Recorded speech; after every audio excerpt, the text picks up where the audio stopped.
Un immense plaisir de vous retrouver, randonneuses et randonneurs, et puis fidèles amis de Rive 54. Alors, pourquoi on est venu ici? Parce que le déconfinement est enfin arrivé. On a repris les émissions avec Romain avec un grand plaisir. Et comme on ne veut pas se mélanger avec le monde, on est donc dans un endroit totalement isolé. On est sur la butte de l'ermitage de Saint-Valfroy. Alors, pourquoi je vous emmène ici? Simplement parce que j'ai envie de vous faire découvrir un petit peu la ligne Maginot dans le nord de la Lorraine, c'est-à-dire en partant d'ici. Le premier fort que l'on va aller voir après, c'est le fort de Villy. Il est situé là-bas derrière nous, sur la colline. Pourquoi c'est le premier fort de la ligne Maginot? Simplement parce que la Belgique, qui est juste en face de nous, donc sur notre droite, était un pays allié. Donc pas besoin d'avoir une... Il faut savoir que cette ligne Maginot s'étend quand même donc des Ardennes et descend jusqu'en Italie.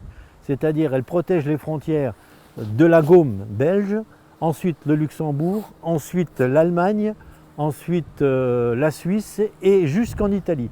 Donc c'est une ligne absolument immense. Alors bien sûr, on va se contenter d'une toute petite partie de la ligne Maginot de notre région que nous avons découvert pendant nos randonnées. Parce qu'ici sur Saint-Valfroy, on est venu quand même 2 fois passer des week-ends à Saint-Valfroy.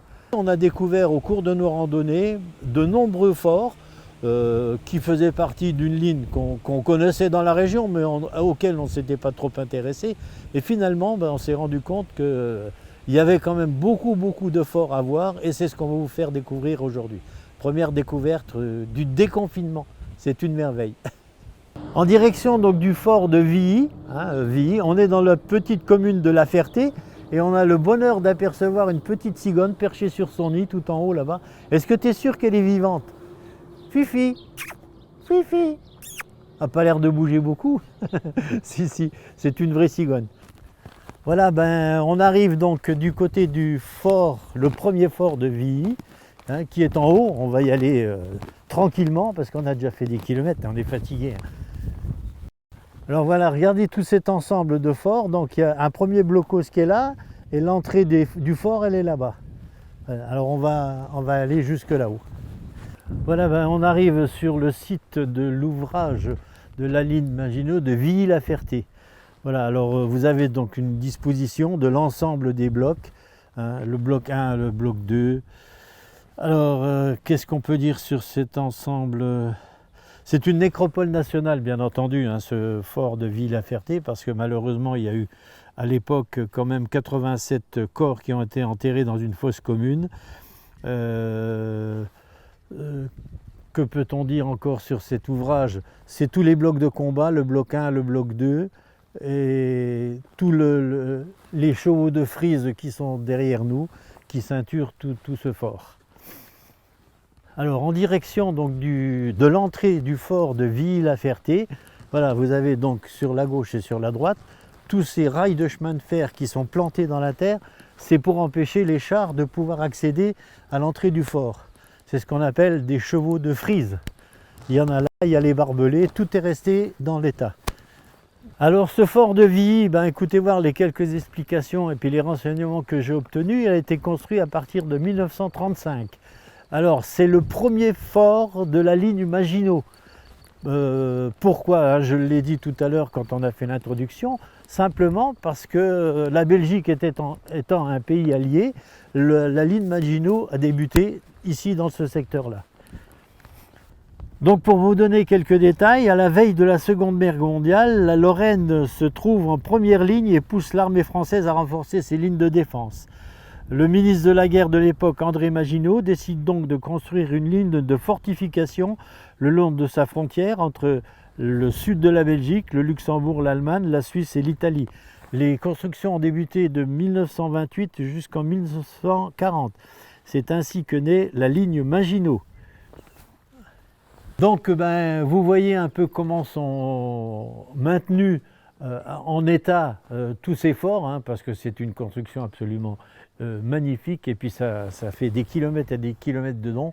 Beaucoup d'ouvrages sont encore en bon état, et puis permet un petit peu de découvrir ce qu'était la Deuxième Guerre mondiale et puis cette fameuse ligne Maginot.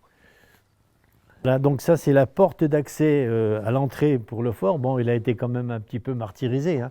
C'est la première attaque donc, de l'armée allemande sur une fortification française. Donc d'après ce premier fort, on va se diriger maintenant vers l'ouvrage de Chesnois, qui est un petit peu... tous les forts ont été imaginés et construits à peu près de la même fabrication. Il faut savoir aussi que tous ces forts de liaison, il y avait entre eux ce qu'on appelle des casemates. Les casemates de liaison, ce sont des petits abris hein, qui vont vers l'ouvrage de Chesnois, qu'on va découvrir maintenant. On est arrivé sur l'ouvrage de Chesnois. Alors l'ouvrage de Chesnois, c'est pareil, c'est un immense ouvrage avec chaque fois aux extrémités des forts de liaison. Celui-là, c'est celui de Tonne-le-Til. À l'autre extrémité, complètement au nord de ce bâtiment qu'on a derrière nous, c'est l'ouvrage de Sapogne. Et tout ça, c'était relié par des galeries, bien entendu. Alors, on me dit dans les indications que j'ai eues, c'est un gros ouvrage d'artillerie. Il y avait 6 blocs de combat qui ont été construits entre 1934 et 1940.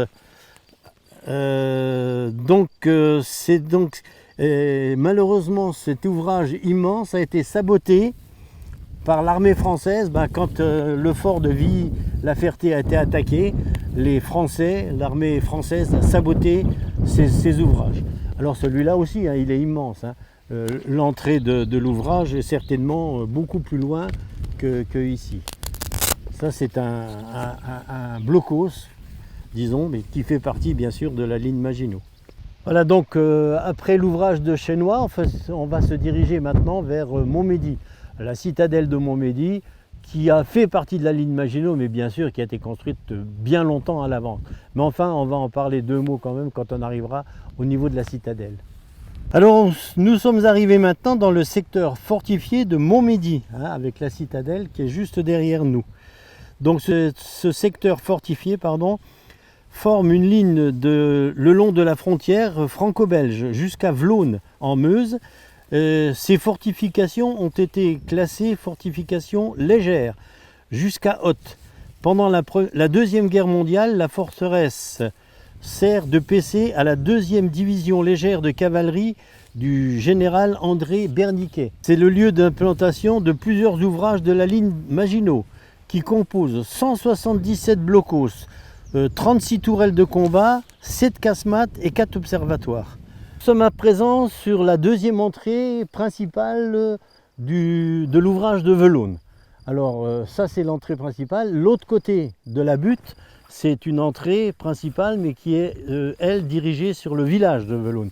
Ici on est dirigé sur la vallée de l'Autun qui est derrière nous. C'est donc la vallée de l'Autun avec Hotte et un peu plus loin Bazeilles-sur-Autun. Ça c'est la 2e vallée.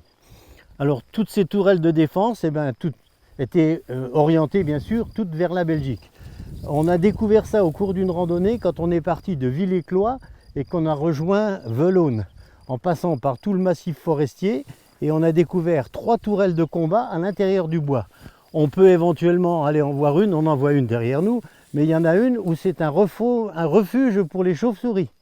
Hein, ceux qui connaissent l'endroit, c'est un endroit très très joli avec des vues magnifiques. On a donc contourné le massif forestier de Vlone en passant par le croisement qui va entre Bazeilles et Hotte et on est au niveau ici des 3 dernières tourelles de combat qui existaient à l'époque. Hein, il y a 1, 2 et 3 tourelles de combat dont une sert un abri de chauve-souris. Donc c'est très très profond, vous pouvez regarder. Coucou Bubi, où t'es? Alors cet ouvrage de Vlone, tout comme l'ouvrage de Chesnois que nous avons visité ce matin, c'est un ouvrage qui a été saboté par les troupes françaises devant l'arrivée des troupes allemandes. Alors cette particularité, ici devant nous, c'est la vallée de la Chière, avec bien sûr Charency-Vezin, Épied, Vlone. Et de l'autre côté où on était tout de suite, là à la première entrée, c'était l'entrée du côté de Hotte, donc sur la vallée de l'Autun.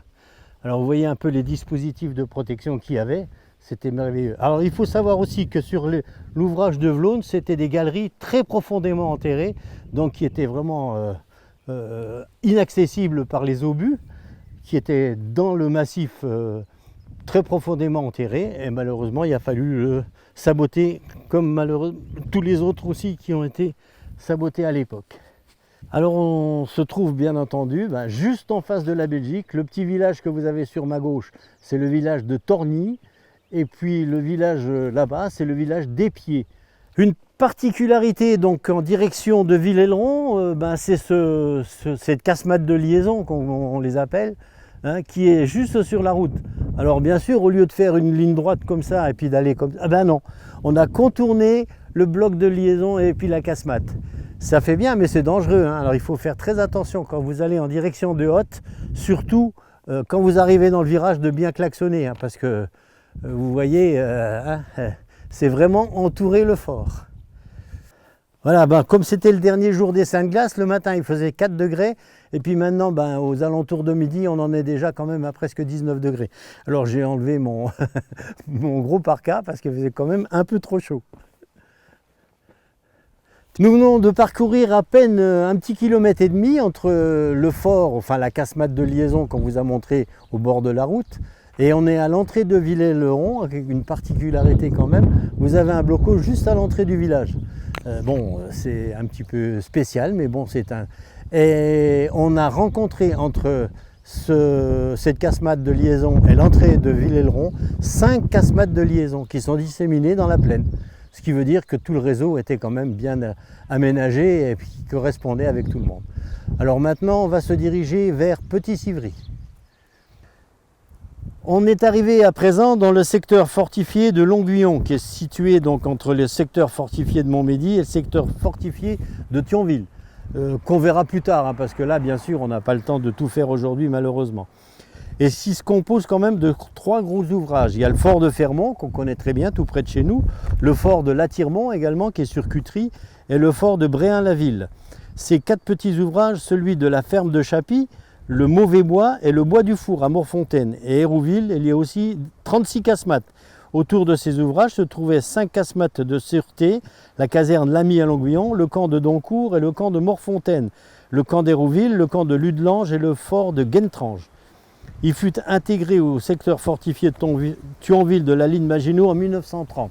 Alors tout ça, ce sont des forts et des continuités de la ligne Maginot que l'on vous fera découvrir bien sûr à un autre moment. Là, derrière nous, c'est le silo de Nohers. On va donc aller jusqu'à l'entrée de Nohers, où là aussi il y a une petite particularité, un fort qui est au bord de la route, complètement au bord de la route, et que beaucoup de gens ignorent complètement la présence d'un fort. Celui qui est derrière moi, c'est pareil, c'est un fort qui a été racheté par un particulier, qui a été transformé pour en faire une résidence secondaire, mais c'est aussi un bloc de liaison. Il est à l'intérieur du bois, bien sûr c'est privé, on ne va pas aller ennuyer le monsieur. Alors juste à l'intersection des routes de Nohers et de Longuillon, qui vient par là, vous avez un fort qui est disséminé dans les arbres, et peu de gens, je suis certain, passent devant sans jamais savoir qu'il y a un fort qui est dissimulé à travers la végétation. Alors regardez quand même, c'est des forts qui ont été construits en 1938-40 à peu près. Quand vous voyez maintenant ce qu'il y a autour de ces forts là, c'est impressionnant. Bon bien chers amis, ce petit périple sur une toute petite partie de la ligne Maginot entre Montmédy et Longuillon, nous poursuivrons un peu plus tard, quand on aura la possibilité, de faire encore d'autres découvertes sur des forts qu'il y a dans la région. Il y en a encore plein à vous montrer. Mais disons, c'est quand même une spécificité de notre région, la ligne Maginot, qui a été créée par monsieur André Maginot. À la prochaine, bien chères randonneuses et randonneurs, et puis amis de Rive 54, restez fidèles à Rive 54, parce que vous voyez tout ce qu'on fait, même en déconfinement, on travaille quand même.